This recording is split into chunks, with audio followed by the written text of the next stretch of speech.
นายกรัฐมนตรีเข้าร่วมกล่องประชุมสุดยอดอาเซียนครั้งที่ 46 ที่ประเทศมาเลเซีย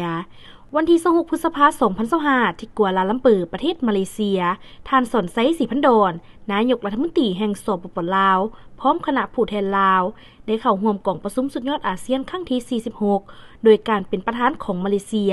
ภายใต้คำควรการมีส่วนร่วมอย่างทั่วถึงและยืนยงและเข้าร่วมบรรดากล่องประชุมสุดยอดที่เกี่ยวข้องคือกล่องประชุมพบปะระหว่างผู้นำอาเซียนกับผู้ต่างชาติจากสมัชชารัฐสภา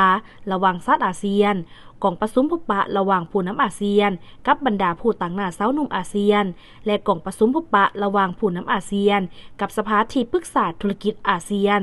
กล่องประชุมสุดยอดอาเซียนครั้งที่ 46 ตีราคาสูงต่อผลสำเร็จที่อาเซียนยัดมาได้ในระยะผ่านมาโดยเฉพาะการจัดตั้งปฏิบัติวิสัยทัศน์ประชาคมอาเซียน 2015 ผู้นำอาเซียนได้รับรองเอาวิสัยทัศน์ประชาคมอาเซียน 2045 และ 4 แผนยุทธศาสตร์คือ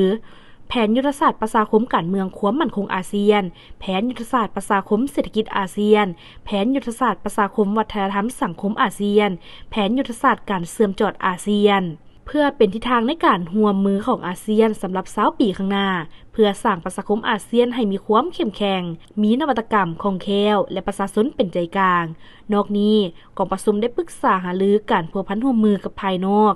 โดยได้เน้นย้ำความสำคัญในการทัดแน่นและความเป็นแกนกลางของอาเซียนในการพัวพันร่วมมือกับภายนอกโดยผ่านบรรดากลไกที่อาเซียนเป็นผู้นำพาและได้ปรึกษาหารือเกี่ยวกับการจัดตั้งปฏิบัติหาข้อตกลงของผู้นำอาเซียนเกี่ยวกับเมียนมาและได้แลกเปลี่ยนคำคิดเห็นเกี่ยวกับสภาพการภาคพื้นและสากลที่มีความสนใจร่วมกันพร้อมนี้บรรดาผู้นำอาเซียนได้เห็นดีรับติมอร์เลสเตเข้าเป็นสมาชิกสมบูรณ์ของอาเซียนภายในปี 2025 นี้ท่านสนไซศรีพันดอนได้แสดงความขอบใจบรรดาประเทศสมาชิกอาเซียนและคู่ร่วมมือภายนอกของอาเซียนต่อการสนับสนุนและร่วมมือสำหรับการดำเนินการเป็นประธานอาเซียนของสปป.ลาวในปี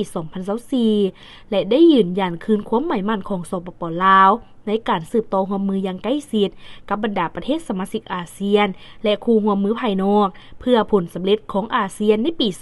2025 ภายใต้การเป็นประธานของมาเลเซียก็คือการจัดตั้งพันธขยายวิสัยทัศน์ประชาคมอาเซียน 2045